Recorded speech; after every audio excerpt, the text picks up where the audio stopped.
Alright guys, welcome to this page of the notes, and here's what we're going to do. We're going to do another problem dealing with the population, in this case, of two countries. The population of China and the population of India. But I want to do this problem because it's going to be very similar to what we just did with the bacteria cultures, except now we're dealing with populations of countries, people, rather than bacteria. But the second part B of the example problem on the previous page was definitely a little tricky, and so I want to make sure we have an opportunity to kind of go through that whole process again, but I didn't want to do it for another bacteria culture, so we'll do it for a population instead. Here's the way this problem works. As of 2005, China was the world's most populous country, with an estimated population of 1.31 billion people. The second most populous country is India, with 1.08 billion.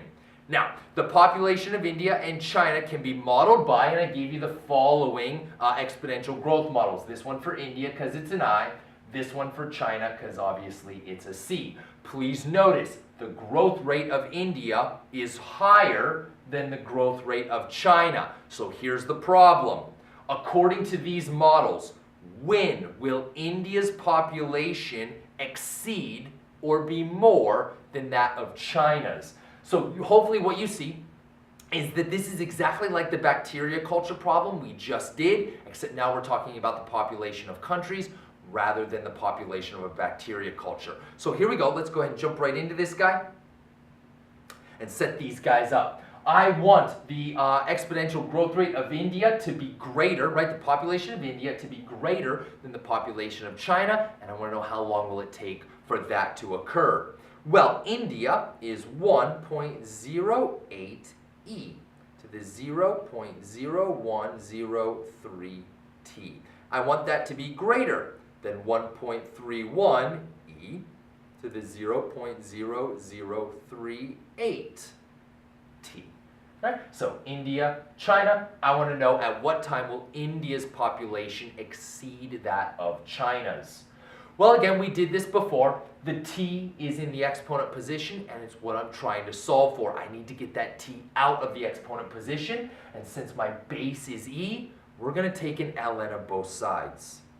ln of 1.08 times e to the 0.0103 t is greater than the ln of 1.31 times e to the 0.0038 t.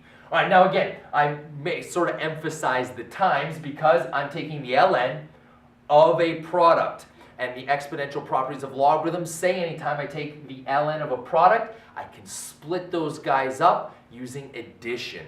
So this will be the ln of 1.08 plus the ln of e to the 0.0103 t, and that needs to be greater than the ln of 1.31 plus the ln of e to the 0.0038 t.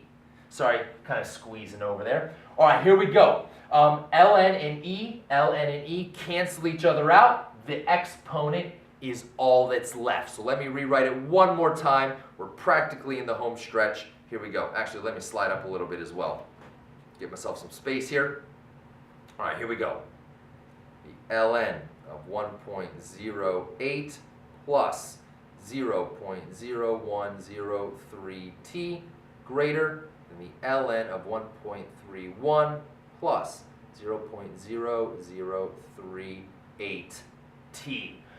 All right, now we're all set. Here we go. I need to get t isolated on the same side of the inequality. But please notice, this number, 0.0038, is smaller than 0.0103. So I'm going to subtract this one to this side, and 1.08 is smaller than 1.31. So I'll subtract the ln of 1.08 to that side. So here's the way this is going to work. I have 0.0103 t minus 0.0038 t, right? All greater than the ln of 1.31 minus the ln of 1.08.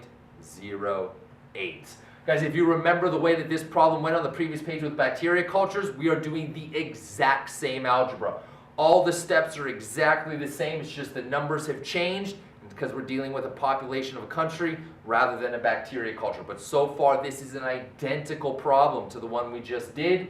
So hopefully this second time through, you're feeling a lot more comfortable with some of the complicated algebra we're doing here, which it is. It's definitely a little complicated, but second time through, hopefully you feel more comfortable with it.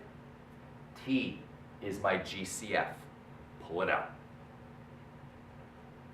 What that means then is I will subtract 0.03 minus 0.0038. If you do that on your calculator, you wind up with 0.0065, right? Yeah, that's what I get, is greater than the ln, and subtraction, so this is going to be the quotient property, 1.31 divided by 1.08, so 1.31 divided by 1.08, almost there, almost done.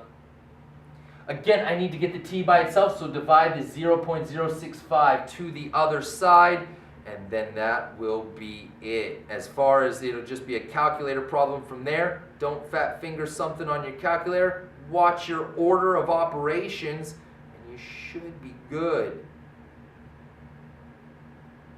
All right, so we'll take the ln of 1.31 divided by 1.08, divide that whole thing by 0.0065, and I get 29.7 years.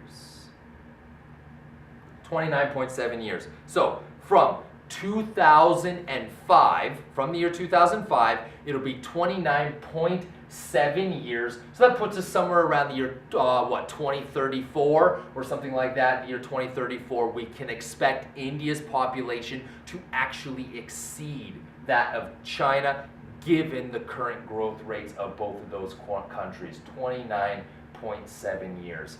Guys, thanks so much for joining me for this set of videos. Like I said, this is maybe my favorite section in all of Algebra 2, just because of how now we've had an opportunity to apply some of the algebra that we've learned. I really hope that you enjoyed spending time with me doing these problems. I loved it and can't wait to see you till next time.